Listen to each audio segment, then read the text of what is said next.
तुम्ही मला जो विषय दिलेला आहे तो पुरोगामी महाराष्ट्राची दशा आणि दिशा असा विषय आहे. मगाशी सपकाळ साहेब बोलताना त्यांनी अशोक खरातचा उल्लेख केला. अशोक खरात बरोबर सर्वाधिक दोस्ती असणारी व्यक्ती आपल्या राज्याच्या महिला आयोगाची अध्यक्ष होती आणि त्या बाईंच्या कारकिर्दीचा बोभाटा होण्याच्या अगोदर 2च दिवस त्यांनी केलेल्या भाषणामध्ये त्यांनी सगळ्यांना सांगितलं होतं की देवाच्या आरत्या वगैरेच्या भानगडीत पडू नका, संविधानाची आरती करण्याची ही वेळ आहे. संविधानाची आरती करायला पाहिजे असं जाहीर व्यासपीठावरनं सांगणारी जी व्यक्ती आहे ती व्यक्ती प्रत्यक्षामध्ये अशोक खरातची पार्टनर आहे, अशोक खरातच्या काळ्या धंद्यांमध्ये सामील आहे का त्याचं मेंटरिंग करणारी व्यक्ती आहे हे लोकांना कळत नाही. आणि फक्त तेवढंच घडतं असं नाही तर एरवी एखादा विकास लवांडे सारखा राष्ट्रवादी काँग्रेस पक्षामध्ये काम करणारा एक हरिभक्त परायण माणूस तो काहीतरी भूमिका मांडतो म्हणून पोलीस त्याला 14 दिवसाची न्यायालयीन कोठडी देतात, पण त्याच्यावर शाई टाकणारा जो माणूस आहे संग्राम भंडारे त्याने मात्र गुन्हा केला,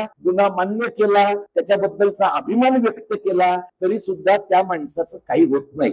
या सगळ्या पार्श्वभूमीवर जर आपल्यापैकी कोणाला असं वाटत असेल की महाराष्ट्र हा पुरोगामी आहे तर पुरोगामी म्हणजे काय तर प्रोग्रेसिव्ह विचारांचा, प्रगत विचारांचा, आधुनिक विचारांचा, विवेकवादी विचारांचा असा विवेकवादी विचारांचा महाराष्ट्र आजच्या घडीला आपल्या समोर आहे का अशा प्रकारचा एक प्रश्न आपण सगळ्यांनी स्वतःच्या मनाला विचारला पाहिजे. तुम्ही राजकीय पुढारी बघा, तुम्ही IAS IPS अधिकारी बघा, नगरसेवकांपासून वर जाणारे सगळ्या पातळीवरचे लोक बघा, त्यांचं नुसतं सोशल मीडिया प्रोफाईल तुम्ही जर चेक केलं तर त्यांचे महिन्यातले किमान 15 दिवस कुठल्या ना कुठल्या देवस्थानाच्या दर्शनासाठी घालवलेले आहे. म्हणजे जितक्या वेळेला ते तुम्हाला सामाजिक कामं करताना दिसतील कदाचित त्यापेक्षा अधिक काळ ते कुठल्या तरी देवस्थानाच्या दर्शनाला जाताना दिसतील, किंबहुना ते स्वतः दर्शनाला जातात एवढाच भाग नाही तर ते अनेक ठिकाणी आपल्या मतदारसंघातल्या लोकांना याच पद्धतीने लोकांना देव धर्माच्या भोवती घोटाळत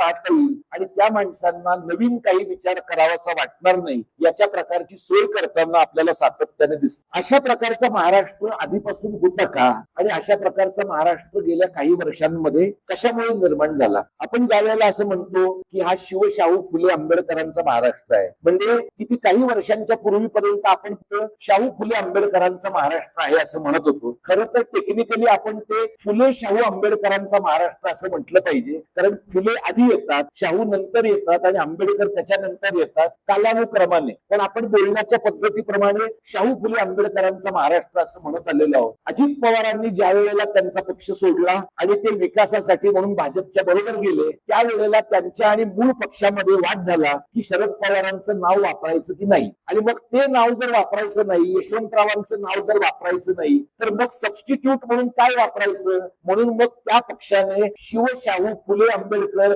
अशा प्रकारचं नाव स्वतःच्या पक्षाच्या साठी घेतलं. तुम्हाला जर 2014 ची निवडणूक आठवत असेल तर भारतीय जनता पक्षाने त्यांचा सगळा प्रचार शिवाजी महाराजांचा आशीर्वाद आमच्या सोबत आहे आणि आम्ही महाराष्ट्र जिंकणार आहोत अशा प्रकारच्या पानपान भराच्या जाहिराती केलेल्या तुम्हाला दिसतील. जर शिवाजी महाराजांचा आशीर्वाद एखाद्याच्या सोबत असेल, जर शिवाजी महाराजांची भूमिका एखाद्या राजकीय पक्षाच्या एखाद्या विचार करणाऱ्या व्यक्तीच्या सोबत असेल तर त्यांच्याकडनं सामाजिक तेढ कशी निर्माण केली जाईल, त्यांच्याकडनं धार्मिक तेढ कशी निर्माण केली जाईल, त्यांच्याकडनं अंधश्रद्धेचं समर्थन कसं केलं जाईल या प्रकारचा प्रश्न अनेक लोकांना पडताना दिसत नाही. तुमच्या या कार्यक्रमाला येण्याच्या निमित्तानं मी मला आधी माहिती होतं पण मी थोडंसं अधिक जाणून घेण्याचा प्रयत्न केला जानकरांच्या बद्दल. त्यांनी त्यांच्या राजकारणाचे जे काही वेगवेगळे टप्पे आलेले आहेत त्यातला एक टप्पा रिपब्लिकन डावी लोकशाही समितीचा आहे. या रिपब्लिकन डावी लोकशाही समितीच्या प्रयोगामध्ये ते होते, भारतीय जनता पक्षाच्या बरोबर ते होते, भारतीय जनता पक्षाच्या सोबत असताना त्यांनी मंत्रिपदही मिळवलं आणि त्यानंतरच्या काळात त्यांची एक महत्वाची भूमिका मला जी वाटली ती अशी आहे की छोटे छोटे पक्ष संपवणं ही भारतीय जनता पक्षाच्या भूमिकेचा भाग आहे आणि म्हणून भारतीय जनता पक्षाच्या पासून लांब राहिलं पाहिजे.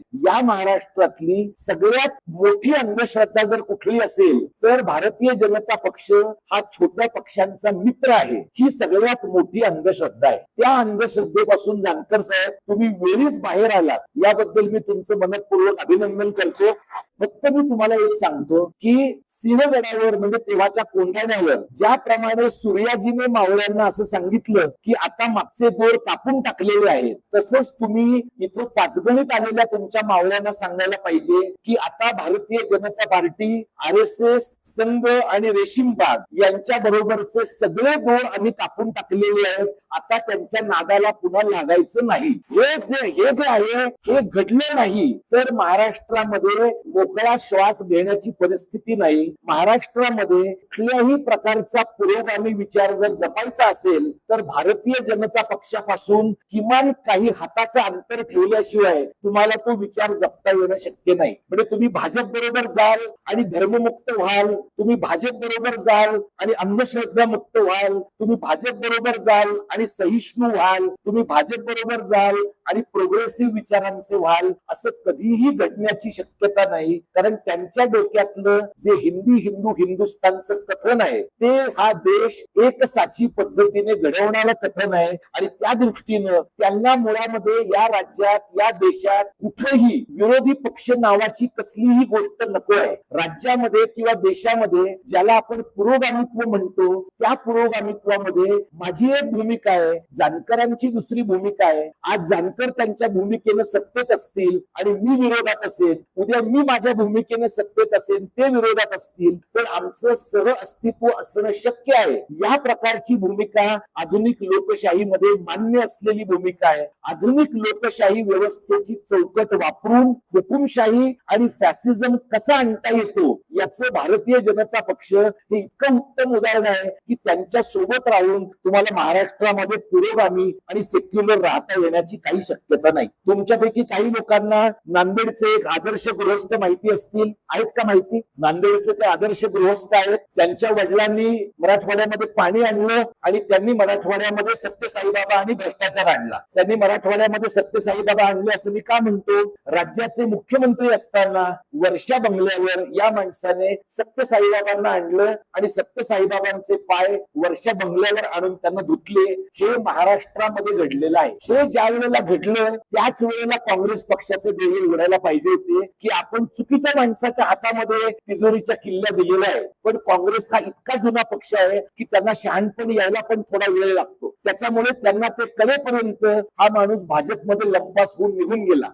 या प्रकारचे लोक तुम्हाला पुरोगामित्वाचा चेहरा घेऊन महाराष्ट्रामध्ये फिरताना दिसतील. म्हणजे तुम्ही 15 दिवसांच्या पूर्वी प्रशांत आंबी नावाच्या एका प्रकाशकाला संजय गायकवाड नावाचा बुलढाण्याचा आमदार आई बहिणीवरनं शिवीगाळ करताना तुम्ही पाहिलं असेल. त्याने का शिवीगाळ केली? तर शिवाजी कोण होता या नावाचं पुस्तक पानसरेंनी लिहिलं आणि ते पुस्तक लोकांच्या पर्यंत गेलं. ते पुस्तक संजय गायकवाड यांनी स्वतः वाचलेलं नाहीये, त्यांच्या बायकोला एका कार्यक्रमात मिळालंय. म्हणजे साक्षर असेल तर त्यांची बायको आहे, तिच्या हातामध्ये ते पुस्तक लागलंय. कुणीही संजय गायकवाडच्या हातामध्ये ते पुस्तक देण्याची चूक केली नाही, पण बायकोच्या हातातलं पुस्तक नवऱ्याच्या हातात आलं आणि मग शिवाजी कोण होता या पुस्तकाचं कव्हर बघून संजय गायकवाडनी त्या प्रशांत आंबीला शिवीगाळ केली. आणि ती शिवीगाळ करताना पानसरेचं काय झालं तुला माहिती आहे ना, तुझं पण तेच होईल असं त्यानं सांगितलं. गोविंद पानसरेंनी ज्या प्रकारचा महाराष्ट्र घडवण्यासाठी प्रयत्न केला ते आपल्यापैकी अनेकांना माहिती आहे. विचार करणाऱ्या लोकांचा महाराष्ट्र, श्रमिकांचा महाराष्ट्र, चिकित्सा करणाऱ्या लोकांचा महाराष्ट्र घडवण्याचा त्यांनी प्रयत्न केला. आणि जरी ते डाव्या चळवळीमध्ये असले तरी डाव्या चळवळीमध्ये जो एक पठडीबाजपणा आहे, जी एक प्रकारची पोथीबद्धता आहे, तशा प्रकारची पोथीबद्धता नसलेला डावा कार्यकर्ता, रस्त्यावरचा कार्यकर्ता असे पानसरे होते. त्या पानसऱ्यांनी त्यांच्या वयाची 75 झाल्यावर कार्यकर्त्यांना सांगितलं की तुम्ही माझ्या 75च्या निमित्त थैल्या देणं, सत्कार करणं हे उद्योग करायचे नाही, त्याऐवजी 75 पुस्तकं तयार झाली पाहिजे. अशा प्रकारचं काम करणारा माणूस हा चिकित्सक वृत्तीचा आहे. तो चिकित्सक वृत्तीचा माणूस महाराष्ट्रामध्ये मारला जातो. त्याला मारणारी जी माणसं आहेत ती अद्यापपर्यंत पोलिसांच्या हातात लागत नाही. पण त्या माणसाची मरणोत्तर निर्भत्सना करणारा माणूस मात्र बुलढाण्याचा आमदार आहे. म्हणजे आपल्या समाजामध्ये काय प्रकारचे लोक आजच्या घडीला समाजामध्ये मानमान्यता मिळून आहे याचा तुम्हाला एक अंदाज येण्याची शक्यता आहे. तुम्ही असा प्रश्न स्वतःला विचारू शकाल, मलाही विचाराल की आत्ताचा आपल्या समाजामध्ये लोकांमध्ये देवा धर्माचं फॅन इतकं आहे, सगळ्याच समाजामध्ये आहे, देवा धर्मांचा आहे, बाबा बुवांचा आहे आणि सर्व धर्मीय आहे.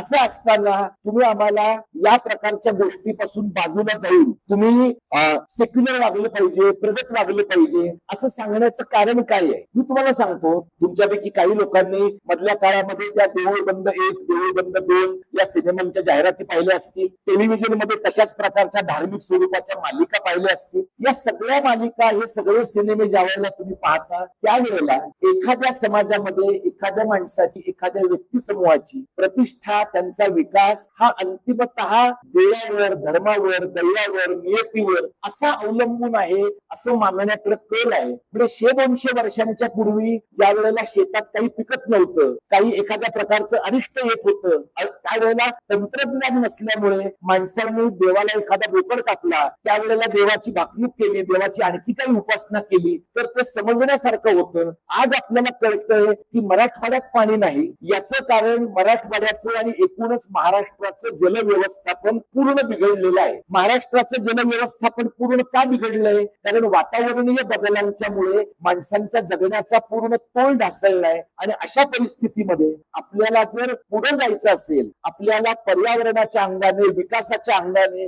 जर सगळ्या आयुष्याचा नीट विचार करायचा असेल तर आपल्याला समाजाच्या समोर पडणारे जे प्रश्न आहेत त्यांचा नीट मागोवा घेण्याची गरज आहे. प्रागतिक विचार, पुरोगामी विचार या प्रकारची गोष्ट आपण करायला पाहिजे अशी गोष्ट आपल्या सगळ्यांच्या मनामध्ये बिंबवतो. आपला समाज बऱ्याच अंशी धार्मिक आहे, आपला समाज बऱ्याच अंशी गतानुगतिक आहे, आपला समाज बऱ्याच अंशी आधीच्या पिढ्यांनी जे काही केलं तेच फॉलो करणारा, त्याच अनुकरण करणार आहे. आता जानकर साहेबांच्या सारखा माणूस ज्या वेळेला राजकीय पक्ष चालवतो त्यावेळेला राजकीय पक्ष चालवणाऱ्या माणसाला अनेक प्रकारच्या गोष्टींचा विचार करायला लागतो. म्हणजे तुम्हाला एखाद्याच्या घरातल्या बारशापासून मैतापासून सगळ्या प्रकारच्या गोष्टींसाठी कार्यकर्त्यांकडे जावं लागतं. आणि राजकीय पुढाऱ्यांचं हे एक अत्यंत महत्वाचं काम होऊन बसलंय. म्हणजे एखाद्या भागामध्ये पाणी आणलं नाही आमदाराने तरी चालल्यासारखं आहे, पण लग्नाला गेला नाही आमदार तर लोकांना त्रास होतो. म्हणजे आपल्याकडे समाजात विचार करण्याच्या पद्धतीमध्ये अशा प्रकारचा बदल गेल्या काही काळामध्ये घडतो आहे की भौतिक बदल आमचं तुम्ही आम्हाला सांगू नका, भौतिक प्रगतीच्या बाबतीमध्ये तुम्ही आमच्याशी चर्चा करू नका, तुम्ही आमचे आधी भौतिक स्वरूपाचे प्रश्न,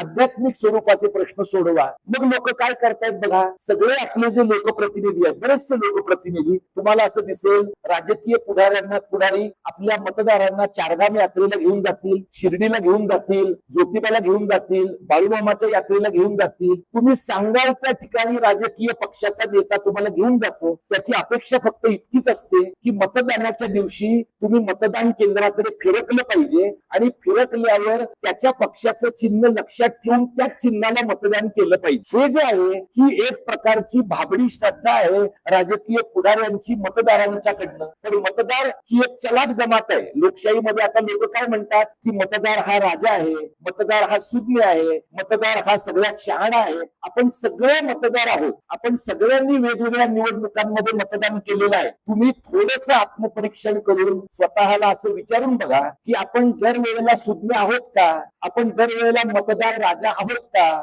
आपण दरवेळेला शहाणे आहोत का. का आपण हे बघतो की आमच्या सोसायटीत, आमच्या भागामध्ये आम्हाला एखाद्या माणसाकडनं देऊळ बांधून मिळालंय, देवस्थानाचं पुनरुद्धार करून मिळालंय म्हणून त्याला आम्ही मतदान करतोय का, आम्ही सर्वसामान्य अशा प्रकारचं विकासाचं काम त्या माणसांनी केलेलं आहे म्हणून करतोय. साधं उदाहरण मी तुम्हाला सांगतो. आपल्याकडचे 40 लोक गुवाहाटीला गेले बघा. ते गेले गुवाहाटीला जाऊन त्यांनी पक्ष बदलला आणि त्याच्यानंतर त्या सगळ्यांची ओळख 2 प्रकारची झाली. एक म्हणजे 50 खोके एकदम ओके असं त्यांना म्हटलं गेलं आणि दुसरं म्हणजे गुवाहाटीचे रेडे अशी त्यांची दुसरी ओळख झाली. आता ही ओळख का झाली? कारण अशी चर्चा त्या काळामध्ये होती, कामाख्या देवी पुढे जर काही एखाद्याच्या मनामध्ये कल्पना असेल, एखाद्याच्या मनामध्ये काही अपेक्षा असेल तर असा काही रेडा कापला तर ती इच्छा पूर्ण होते. आता प्रत्यक्षात जे लोक गुवाहाटीमध्ये गेले त्यांनी हे केलं का नाही मला माहिती नाही, पण तुमच्यातले जे लोक साताऱ्यातले आहेत, तुमच्यातले जे लोक या जिल्ह्यामधले पलीकडच्या भागातले आहेत, त्यांच्या मनामधल्या चर्चा अमावस्या पौर्णिमेच्या काय असतात हे तुम्ही इथल्या लोकांना विचारून बघा.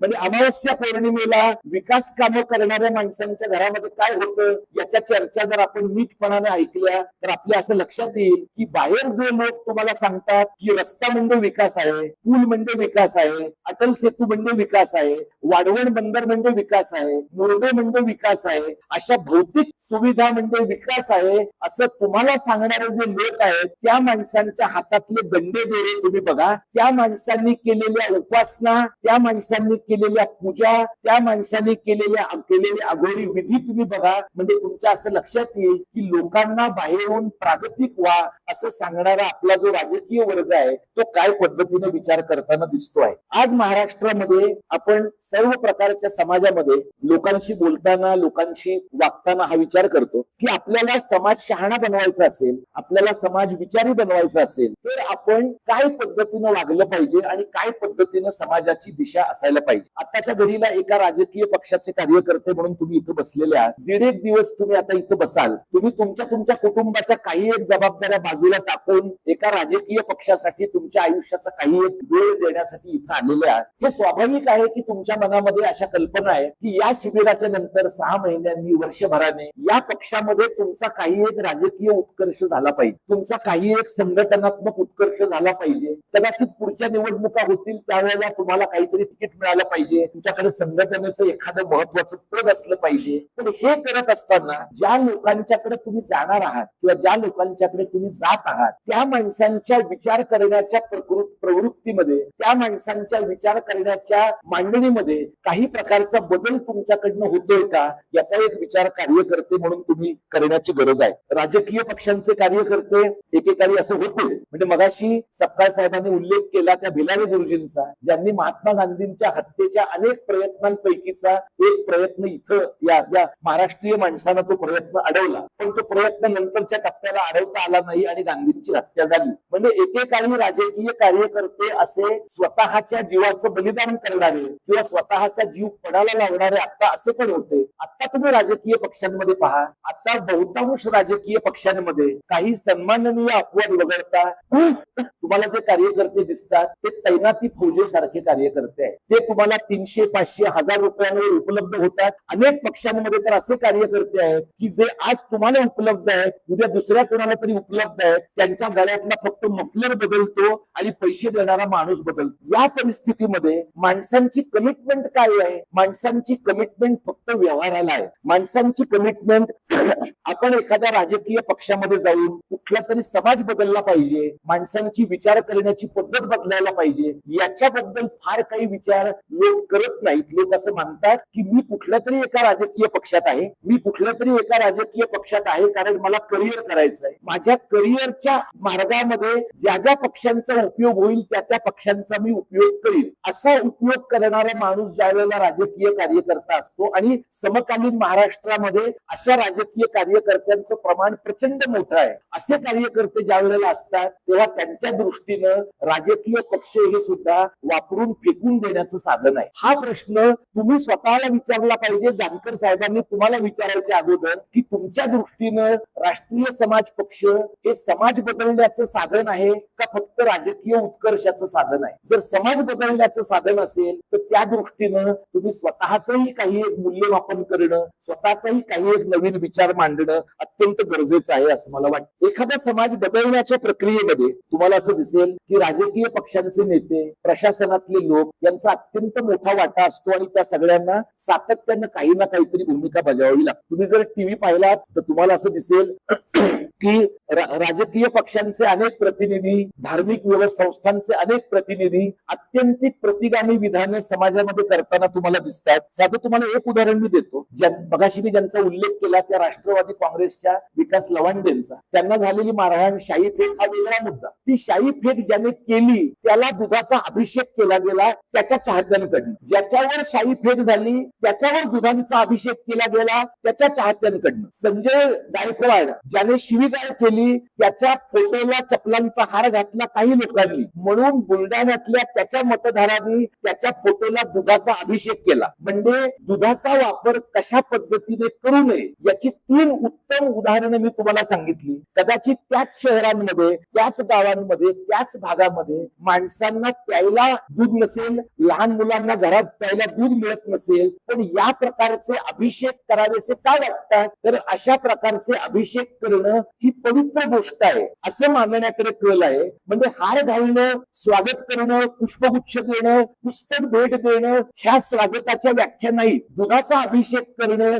या स्वागताच्या व्याख्या लोकांच्या मनात आहे. याचा अर्थ असा आहे की आपण 21व्या 22व्या शतकामध्ये राहतो. तुमच्यापैकी अनेकांच्या हातामध्ये आयफोन आणि अत्यंत चांगल्या दर्जाचे अँड्रॉइड फोन असतील. तुम्ही बघा, अनेक लोकांनी चेक करा, अनेकांच्या अँड्रॉइड फोनवर आयफोनवर असलेले स्क्रीन सेव्हर काय आहे, अनेकांचे डीपी काय आहे, अनेकांच्या स्टेटसला असलेली वाक्य काय आहे. आणि इथं जे तुम्ही लिहिलेलं आहे, विद्येविना मती गेली, मतीविना नीती गेली, नीतीविना गती गेली, गतीविना वित्त गेले, वित्ताविना शूद्र खचले, एवढे सारे अनर्थ एका अविद्येने केले. हे जे लिहिलंय ना, हे फुल्यांनी लिहिलेलं, असंच बाबासाहेबांनी लिहिलेलं, असंच एखाद्या शाहू महाराजांनी लिहिलेलं आपल्यापैकी किती लोकांच्या मोबाईल मध्ये सापडतंय जरा एकदा तपासून पहा. 100 एकाही माणसाच्या मोबाईल मध्ये ते सापडण्याची शक्यता कमी आहे. आता तुम्ही काय म्हणाल, आमच्या मोबाईल मध्ये नाही, आमच्या मनामध्ये आहे. अरे तुमच्या मोबाईल मध्येच सापडत नसेल तर तुमच्या मनात सापडण्याची शक्यता फारच कमी आहे. आधी ते मोबाईल मध्ये सापडू द्या, मग तुमच्या मनामध्ये सापडेल. आणि हे राजकीय कार्यकर्त्यांनी करणं का गरजेचं आहे, कारण राजकीय कार्यकर्त्यांकडे लोक फार आशेने पाहत. मी प्राध्यापक म्हणून काम करतो, डॉक्टर हातेकर प्राध्यापक म्हणून काम करत होते. आमचा एका मर्यादित जगाशी संपर्क येतो. पण राजकीय कार्यकर्ता सकाळी उठल्यापासून रात्री पुन्हा घरी जाईपर्यंत समाजात जो बरा राजकीय कार्यकर्ता किंवा जी बरी राजकीय कार्यकर्ती आहे त्या बऱ्या राजकीय कार्यकर्त्यांकडे लोक अशा अपेक्षेने पाहतात की आपले जे जगण्याचे प्रश्न सुटत नाहीयेत ते सोडवण्याची काही एक क्षमता असलेले हे चांगले लोक आहेत. या चांगल्या लोकांवर जेव्हा इतर माणसं विश्वास ठेवतात तेव्हा त्या चांगल्या माणसांनी स्वतःचं आयुष्य नीट आरशामध्ये बघण्याची फार गरज असते. आणि म्हणून आपल्याकडे सतत स्वतःची प्रतिमा तपासणारा एक आरसा सातत्याने असण्याची गरज आहे. आजच्या घडीचा जो महाराष्ट्र आहे, या महाराष्ट्रामध्ये प्रचंड मोठ्या प्रमाणात हिंदू धार्मिक ध्रुवीकरण झालेलं आपल्याला दिसतं. तुम्ही ज्या ज्या गावातनं, तालुक्यातनं, खेड्यांमधनं आलेले असाल तिथं तुम्हाला हे मोठ्या प्रमाणात झालेलं दिसेल. गावागावांमध्ये अशी परिस्थिती होती एका काळपर्यंत की लोक गावातल्या लग्नातल्या व्यवहारांमध्ये हिंदू मुसलमानांचे व्यवहार एकत्र होत होते. कासार मुसलमान असायचा आणि गावातल्या देवाच्या सगळ्या गाव देवामध्ये लोक जसे देवळांमध्ये जायचे तसे फिरायला पण जायचे. हे हिंदूंमध्ये घडायचं, हे मुसलमानांमध्ये घडायचं. हे महाराष्ट्राच्या सगळ्या भागांमध्ये अत्यंतिक सातत्याने घडणारी जी गोष्ट होती. पण आपण हिंदू मुसलमान हे जे गायपट्ट्यातलं ध्रुवीकरण आणलेलं आहे, हे गायपट्ट्यातलं ध्रुवीकरण हा महाराष्ट्राचा भाग नाही. तुम्ही साधं बघा, आपल्याकडची दहीहंडी, आपल्याकडची धुळवड, आपल्याकडचा गणपती किंवा आपल्याकडची ईद, या सगळ्या सण समारंभांच्या मागे एक प्रकारचा सामोपचाराचा भाग होता. काही वेळेला आपल्याकडल्या लोकांमध्ये भांडणं झालेली नाहीत असं नाही, आपल्याही लोकांची डोकी फिरली आहेत, आपलेही लोक वेड्यासारखे वागलेले आहेत. पण आपल्याकडे अशा प्रकारचं लोकांचं वागणं कमी आहे. गेल्या 15 वर्षामध्ये भारतामध्ये गायपट्ट्यातल्या उत्तर भारतीय हिंदूंचं आणि उत्तर भारतीय मुसलमानांची जी गायपट्ट्यातली संस्कृती महाराष्ट्रातल्या लोकांनी स्वीकारली आहे, ती संस्कृती स्वीकारल्यामुळे महाराष्ट्रातल्या पुरोगामित्वाला प्रचंड मोठ्या प्रमाणात खीळ बसलेला आहे. पानसरेंची हत्या झाली, दाभोलकरांची हत्या झाली. महाराष्ट्रामध्ये हे जेव्हा घडलं, दाभोलकर जेव्हा गेले त्यावेळेला काँग्रेसचं सरकार होतं. म्हणजे भाजपने त्याचा तपास लावला नाही याचं मला आश्चर्य वाटत नाही. काँग्रेसवाल्यांनी त्याचा तपास का लावला नसावा? काँग्रेसवाल्यांनी तपास लावला नाही, त्यावेळेच्या पोलिसांनी पाहिलं नाही. याचं कारण अशा प्रकारचा एखादा विवेकी माणूस, अशा प्रकारचा एखादा विवेकवादी माणूस मेला तर समाजाला फारसा काही फरक पडत नाही असं वाटण्यासारखी वृत्ती लोकांच्या मनामध्ये आहे. आणि म्हणून आपण सातत्याने हे लक्षात ठेवायला पाहिजे, लक्षात घ्यायला पाहिजे की एखादा दाभोलकर, एखादा पानसरे असा माणूस ज्या वेळेला समाजामध्ये मरतो त्यावेळेला फक्त एक माणूस मरत नाही, विचार करण्याची एखादी प्रवृत्ती मरते. इथे मोजक्या स्त्रिया आहेत, पण मी त्यांच्या मार्फत इतर सगळ्याच रासपमध्ये काम करणाऱ्या इतर सगळ्या स्त्री कार्यकर्त्यांना आणि जे पुरुष आहेत त्यांनीही त्यांच्या घरी जाऊन घरातल्या स्त्रियांशी बोलावं असं मी त्यांना सुचवेल की तुमच्या घरामध्ये जो टीव्ही चालू आहे, सतत चालू आहे, मालिका सतत चालू आहे, त्या मालिकांमध्ये असलेली अशास्त्रीय गोष्ट, त्या मालिकांमध्ये असलेल्या अवैज्ञानिक गोष्टी आणि त्या मालिकांमधनं वाढणारं सांस्कृतिक मूर्खपणा याचा विचार तुम्ही कार्यकर्ते म्हणून सातत्यानं केला पाहिजे. तो जर तुम्ही कार्यकर्ते म्हणून केला नाही तर 2 प्रकारचं नुकसान होतं. एक म्हणजे जेवढा तुमचा वेळ त्या टेलिव्हिजनच्या मोहमायेमध्ये अधिक गुंतेल तेवढा तुमचा वेळ राजकीय कृतीसाठी कमी मिळणार आहे. आणि दुसरं म्हणजे जितकं अशास्त्रीय आणि अवैज्ञानिक गोष्टींवर तुमचं मन जास्त अवलंबून असेल तितकी तुमची समाजातली कृती ही कमी वैज्ञानिक आणि कमी शास्त्रीय आणि म्हणून कमी पुरोगामी होण्याची अतोनात शक्यता आहे. 2 मुद्दे मी तुमच्या समोर मांडतो आणि त्यानंतर मी थांबणार आहे. आणि मी जानकर साहेब तुमची परवानगी असेल तर आणि माझ्याकडे वेळ असेल तर मी काही प्रश्न लोकांना जर असतील तर मला प्रश्न घ्यायला आवडतील. 2 गोष्टी फक्त मी तुम्हाला सांगतो. एक म्हणजे आपल्याकडचे बरेच लोक महाराष्ट्रातले देशातले जेव्हा सत्ता नसतात तेव्हा ते पुरोगामी असतात. सत्ता आली की ते धर्म मार्तंडांच्या सोबत जातात, कारण त्यांच्या लक्षात येतं की सत्ता मिळवून देण्यासाठी धर्म मार्तंडांच्या मतांची गरज पडते. मी साधं तुम्हाला एक उदाहरण देतो. तुमच्यापैकी किती लोकांनी हे नीट पाहिलंय मला माहिती नाही. रेवदंड्याजवळ ते धर्माधिकारी नावाचे एक गृहस्थ आहेत बघा, त्यांचा किडा आपले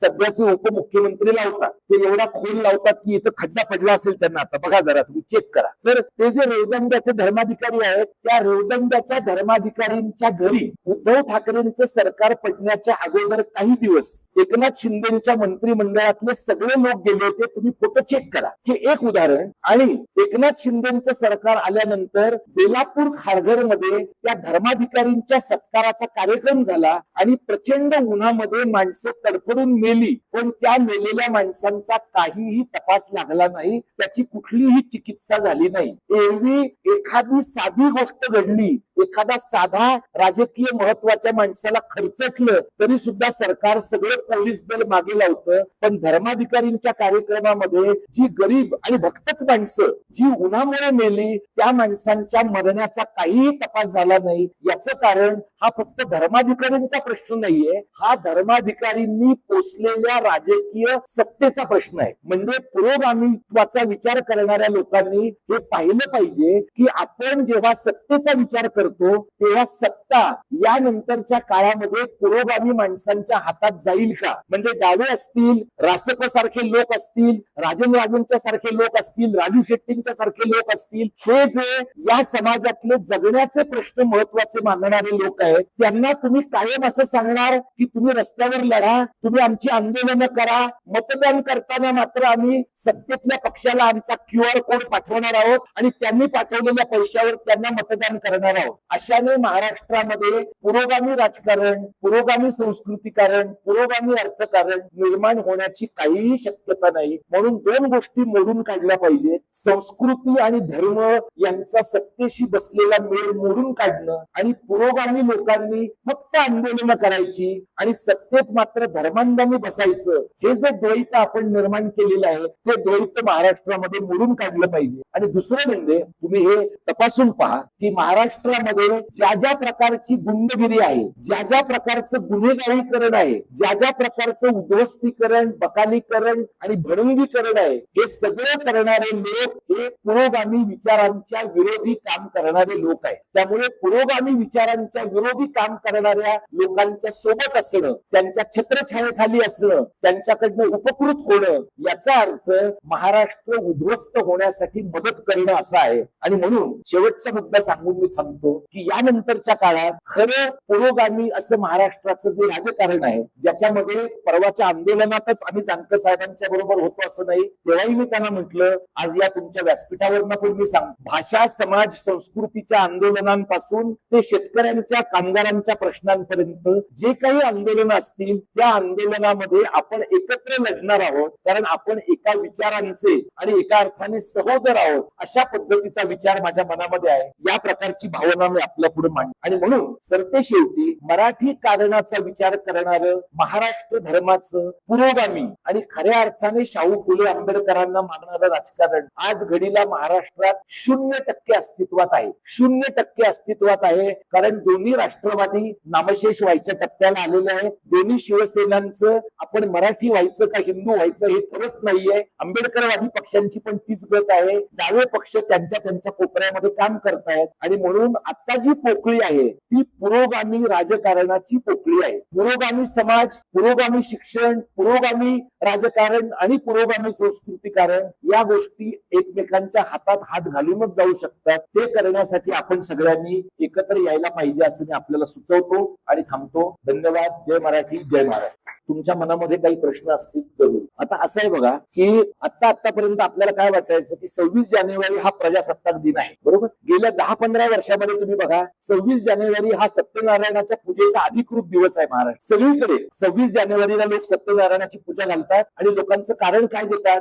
की सगळ्यांना त्या दिवशी सुट्टी असते. सगळ्यांना सुट्टी असणारे वर्षात इतर दिवस आहेत की नाही? आहेत. प्रजासत्ताक दिन हा दिवस काय आहे? प्रजासत्ताक दिन हा दिवस मध्ययुगीन कालखंडातनं लोकशाहीमध्ये आपण आलो या एका मोठ्या परिवर्तनाचा उद्गार व्यक्त करणारा दिवस आहे. म्हणजे सत्यनारायणाच्या पूजेबद्दल माझं वैयक्तिक असं मत आहे की हा खर्चाचा आणि वेळेचा अपव्यय आहे. पण आता असं म्हटलं महाराष्ट्रामध्ये तर लोक म्हणतील की तू फार शहाणा झालास, कारण अजून आपल्या लोकांना तेवढा म्हणजे एकीकडे बामसेप सारखे लोक आहेत, एकीकडे अत्यंत टोकाचा विचार करणारे हे सगळं ब्राह्मणी व्यवस्थेतनं निर्माण होतं असं मानणारे लोक आहेत, दुसरीकडे असं मानणारे लोक आहेत की जे जे धार्मिक आहेत ते उत्तम आहे. आता याच्यामधनं माणसांना आपल्याकडे वळवण्याचा जो मार्ग आहे ना तो फार कठीण यासाठी आहे की आता गेल्या काही काळामध्ये सगळे धार्मिक उत्सव राजकीय पक्षांनी आउटसोर्स केलेले आहे. म्हणजे तुम्ही सोसायट्यांमध्ये पण बघा, सोसायट्यांच्या सत्यनारायणाच्या पूजेमध्ये येणारा प्रमुख महत्वाचा माणूस हा तुमच्या भागातला आमदार किंवा तुमच्या भागातला नगरसेवक किंवा तुमच्या भागातला जिल्हा परिषदेचा मेंबर असतो, कारण त्याने 5-25 हजार मागच्या दरवाजाने दिलेले असतात. आणि लोकांना सुद्धा सर्व प्रकारच्या धार्मिक गोष्टी करायच्या आहेत पण स्वतःच्या खिशाला फार कोशिश न लावता करायच्या आहेत. आता अशा वेळेला माणसांना उलट कसं वळवायचं, तर उलट वळवण्याचा मार्ग अत्यंत किचकट, अत्यंत वेळखाऊ असा आहे आणि तो माणसांशी संवाद साधत राहण्याचा आहे. तुमच्या घरातल्या माणसांशी बोलत राहणं, तुमच्या कुटुंबातल्या माणसांशी बोलणं, तुमच्या आसपासच्या माणसांशी बोलत राहणं आणि सगळ्यात महत्वाचं म्हणजे जे तुम्हाला पटत नाही, जे तुम्हाला रुचत नाही, जे तुम्हाला अशास्त्रीय आणि अविवेकी वाटत आहे त्याच्यातनं आपण तरी किमान निसंदिग्धपणे दूर राहणार आहोत हे लोकांना सतत सांगत राहणं. म्हणजे कोणाच्या तरी बळजबरीने हे मी करतो आहे असं न करता जर माणसांनी टप्प्याटप्प्याने आपल्या बरोबरच्या माणसांना सांगण्याचा प्रयत्न केला तर तो बदल होईल असं मला वाटतं. पण तुम्ही म्हणता ते मला मान्य आहे की बदलाची प्रक्रिया अत्यंत वेळखाऊ आणि अत्यंत किचकट आहे. तुम्ही जे मला विचारलं की अशा प्रकारची विचार करणाऱ्या माणसांची टीम करता येईल का, तर ते सहज शक्य आहे. जानकर साहेबांच्या बरोबर बसून महाराष्ट्रातल्या अशा बोलणाऱ्या 5-25 माणसांची यादी करणं शक्य आहे. पण मला तुम्हाला दुसरा मार्ग काय सुचवायचा की दरवेळेला तुम्ही माझ्यासारख्या म्हणजे मी तुमच्या परिवाराचाच भाग आहे असं स्वतःला मानतो, पण दरवेळेला तुम्ही माझ्यावर पण अवलंबून राहता कामा नये. आज जर इथं 150 माणसं आलेली आहे तर पुढच्या शिबिरामध्ये या शिबिरात आलेल्या आणि ऐकणाऱ्या लोकांच्या पैकी किमान 15 तरी माणसं अशी तयार व्हायला पाहिजे की ज्यांनी रासपच्या लोकांशी, इतर माणसांशी आणि समाजातल्या लोकांशी इथे झालेली चर्चा आणि हा विचार लोकांपर्यंत बोललं पाहिजे. विचार करणारी माणसं तुम्ही आयात करू नका. विचार करणारी माणसं संघटनेमधूनच निर्माण व्हायला पाहिजे. ती संघटनेतनं निर्माण झाली तर त्यांचा विचार पण उपजत राहतो, त्यांची संघटनेतली कमिटमेंट पण पक्की राहते आणि त्यांनी संघटनेत जे काही सांगितलेलं आहे ते लोकांना जास्त का पटतं, कारण संघटनेतल्या माणसांशी त्यांचं नातं पण आहे. त्यामुळे माझ्यासारखा माणूस, हातेकरांच्या सारखा माणूस, आम्ही तुमच्या सोबतच राहू. जिथे जिथे जानकर साहेब आम्हाला बोलावतील त्या प्रकारच्या कार्यक्रमांमध्ये आम्ही उपस्थित राहू. पण रासपच्या टीम मधनं बोलणारे वक्ते, मांडणी करणारे अभ्यासक, एखादा संशोधन करणारा कार्यकर्ता, एखादा टिपण मांडणारा माणूस असा जर निर्माण झाला, स्त्री पुरुष कार्यकर्ते निर्माण झाले तर मला वाटतं त्यातनं पक्ष जास्त वाढतो. कारण पक्ष वाढण्यासाठी आणि समाजापर्यंत खोलवर पोहोचण्यासाठी ज्याला पक्षाची आयडिओलॉजी माहिती आहे आणि ज्याला महाराष्ट्राचा प्रागतिक विचारांचा वारसा पण माहिती आहे, असा दुहेरी मेळ घालणारा जो माणूस आहे तो जास्त उपयोगाचा आहे. त्यासाठी लागणारी जी काही मदत आहे ती मी माझ्या पातळीवर करीत आहे. पुरोगामी महाराष्ट्र घडवण्यासाठी एक युवक म्हणून तू स्वतःच्या आयुष्याचे निर्णय रॅशनली घेतोस का, विवेकी पद्धतीने घेतोस का? हे तुझं लग्न झालंय का? नाही झालं, म्हणजे तुला पुरोगामी होण्याची संधी आहे आता. म्हणजे तुझं लग्न करताना जर तुझ्या घरच्यांनी हुंडा मागितला तर तू काय करशील मला सांग. म्हणजे पुरोगामी होण्याचं एक पाऊल तू पार पाडलेलं आहेस. आता हे तू सांगतोयस हे फार कठीण आहे, कारण आमच्या शाळेमध्ये पण ते हुंडा विरोधी चळवळीवाले लोक यायचे आणि शाळेतल्या मुलांना विचारायचे तुम्ही हुंडा घेणार का, तर चौथीतल्या मुलांना काय अक्कल असते हुंडा नावाच्या गोष्टीची, मुलं हो म्हणायचं. त्यामुळे आता तू मोठा आहेस तर तू घरात असं सांगू शकतोस की मी जर हुंडा घेतला नाही तर माझ्या लग्नामध्ये अक्षता टाकण्यासाठी येणारा पहिला माणूस महादेव जानकर असतील. हे जर तू सांगितलंस तर कदाचित तुझ्या आई वडिलांना ते पटण्याची शक्यता आहे. त्यानंतर आता तुझ्या आयुष्यात येणारी तुझी जी पार्टनर आहे, तुझ्या जे घरातले लोक आहेत कसे आहेत मला माहिती नाही, पण या सगळ्या लोकांशी तुझा संवाद असणं आणि तुला समजा असं वाटतं, आता तुला बहीण आहे का, शिकली आहे का, त्यामुळे तुझ्या घरातली बहीण, बऱ्याच बहुजन कुटुंबांमध्ये मी असं पाहतो की बहुजन कुटुंबामधला मुलगा इंजिनिअरिंगला जातो, मुलगी BA ला जाते आणि बहुजन कुटुंबातल्या मुलाला पण त्याचं वाईट वाटत नाही, आईला पण वाईट वाटत नाही, बापाला पण वाटत नाही, कारण लोकांनी गृहीत काय धरलेलं असतं, नाहीतरी पोरीच्या लग्नात खर्चच करायचा आहे, मग आता तिच्या शिक्षणावर पैसे वाया घालवण्यात काहीच अर्थ नाही. तुम्ही जर एका पुरोगामी कुटुंबातले तरुण असाल तर तुमच्या तुलनेमध्ये तुमच्या बहिणीवर अन्याय होतोय का नाही हे तुम्हाला कळणं तुमच्या दृष्टीनं गरजेचं आहे. आणि फक्त बहिणीला नाही, तुमच्या घरात येणाऱ्या प्रत्येक स्त्रीला. आणि या दृष्टीनं स्त्री पुरुष समानता ही बोलण्याची गोष्ट नाही, जगण्याची गोष्ट आहे. हे एक तुला पुरोगामी पाऊल तुझ्या आयुष्यामध्ये तू उचललं पाहिजे. मला मुळात आनंद याचा आहे की राजकीय पक्षाच्या कार्यकर्त्यांमध्ये असा प्रश्न विचारणारा कार्यकर्ता आहे, याचं मला कौतुक आहे. कारण आपल्याकडे कसे कार्यकर्ते आहेत, त्या हगवणे नावाच्या मुलीच्या नवऱ्यासारखे कार्यकर्ते आहेत, बरोबर, जिच्या नवऱ्याला फॉर्च्युनर दिली जाते आणि दादाच्या हातनं त्या फॉर्च्युनरची चावी दिली जाते आणि मग दादा असं विचारतात की अरे काय प्रेमाने घेतली का बळजबरीने घेतली. तर तुम्ही मला सांगा, प्रेमाने फॉर्च्युनर देणारा माणूस जन्मालाच यायचा आहे, बळजबरीने फॉर्च्युनर देतात लोक, कुणी प्रेमाने देत नाही. आणि एवढं करून शेवटी 4 वर्षानंतर ती मुलगी आयुष्यातनं उठलेली आहे. म्हणजे हे सगळं भपकेबाजी आणि या सगळ्यातनं जर तू तरुण म्हणून बाहेर पडलास तर तू पुरोगामी युवक होशीलच. पण जानकर साहेब, तुमच्या पक्षाला पण हा मुलगा ऍसेट म्हणून उपयोगी पडेल, फक्त तो कुठे जाणार नाही याची काळजी घ्या. कारण इकडे बाहेर साताऱ्यात पण बरीच गिधाडे थांबलेली असतील, काळजी घ्या तुमच्या लोकांनी. महिला प्रश्न विचारत असताना पुरुषांनी ऐकू नये असं नाहीये, मागच्या पुरुषांनी लक्ष द्या, कारण ते कदाचित तुमच्या घरातल्या स्त्रियांच्या पण उपयोगाचा आहे. त्यांनी जो प्रश्न 2 भागात विचारला त्यातला पहिला भाग जो आहे तो म्हणजे स्त्रियांचा राजकारणामधला सहभाग वाढणं. एक आपण सगळ्यांनी लक्षात घेऊया की बायका राजकारणात आल्या किंवा पुरुष राजकारणात आले की ते आपोआप पुरोगामी होतात असं नाही. जर धार्मिक पुरुष असेल, गुंड पुरुष असेल, बदमाश पुरुष असेल तर तो राजकारणात येऊन जास्त धार्मिक, जास्त गुंड, जास्त बदमाश होत. आणि हेच बाईला पण लागू आहे. म्हणजे आपल्यापैकी काही लोकांना असं वाटलं होतं 93 साली, 73 74 घटना दुरुस्ती आल्यानंतर की स्त्रिया राजकारणात आल्यानंतर राजकारण भ्रष्टाचार मुक्त होईल. असं झालेलं नाहीये. आपल्या असं लक्षात आलंय की बायका सुद्धा तेवढ्याच यशस्वीरित्या भ्रष्टाचार करू शकतात, असं त्यांनी काही ठिकाणी दाखवून दिलेलं आहे, ते तुम्ही पाहिलं असेल. पण जरी त्यांनी भ्रष्टाचार केलेला असला तरी सुद्धा 50% स्त्रियांना राजकारणामध्ये येऊन स्वतःचे पाय रोवण्याची संधी असली पाहिजे. कारण पुरुषांना जशा राजकारणात चुका करण्याची संधी आहे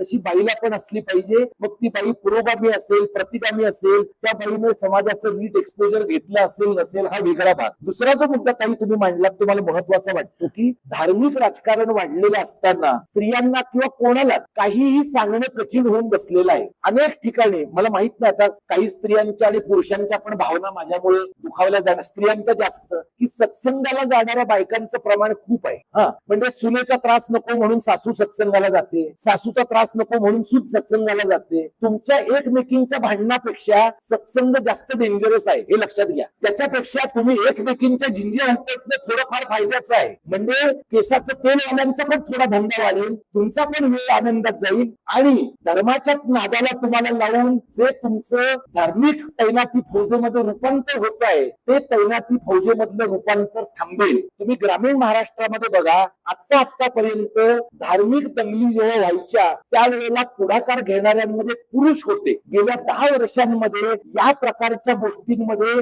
पुढाकार घेणाऱ्या सर्वपक्षीय बायका आहेत. म्हणजे आपण बायकांना पुरोगामी नाही केलं, बायकांमधला धार्मिक राक्षस आपण जागा केला आणि पुरुष राक्षसी पद्धतीने वागू शकतो तर बाई का वागू शकत नाही, या पद्धतीची विकृत स्पर्धा आपण स्त्री आणि पुरुषांमध्ये निर्माण केली आहे. म्हणजे पुरुष शहाणा व्हायलाच पाहिजे, पण पुरुषाच्या शहाणपणापेक्षा, पुरुषाच्या प्रागतिकतेपेक्षा बाईची प्रागतिकता जास्त महत्वाची आहे. कारण स्त्रीच्या प्रागतिकतेचा घरावर जास्त परिणाम होतो. पुरुषाचा वावर समाजात जास्त आहे, स्त्रीचा वावर कुटुंबात आणि परिसरात जास्त आहे. त्यामुळे त्यामुळे एक स्त्री बदलल्यानंतर अनेकांच्या आयुष्यात परिणाम होतो. त्यामुळे ताईंनी विचारलेला प्रश्न जो आहे तो सगळ्याच स्त्रियांनी आणि सगळ्या पुरुषांनी तर विचार केला पाहिजे की घरातल्या बाईला कुठेतरी गुंतवून ठेवायचं म्हणून तू सत्संगाला जा, तू यात्रेला जा, तू अमुकच कर. म्हणजे अशाही बायका मी पाहिलेल्या आहेत की ज्या मार्गशीर्षाच्या महिन्यात 4 गुरुवार ते जे काही 4-5 गुरुवार आहेत ते करतात आणि 3 जानेवारीला